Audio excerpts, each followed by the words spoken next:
Ukraine's drone army works hard every day to take out Russian supply trucks, perfecting each attack to ensure maximum chance of destroying each system, often sending more than one drone to make sure each target is destroyed. But as seen here, when the target gets completely destroyed with the first strike, it's time to move on to the next, which wasn't far away.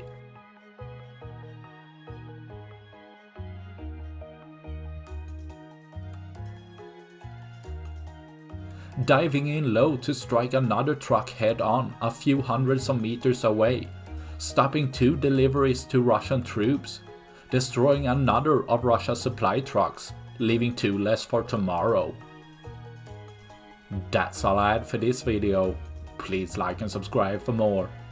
Thanks for watching. Bye.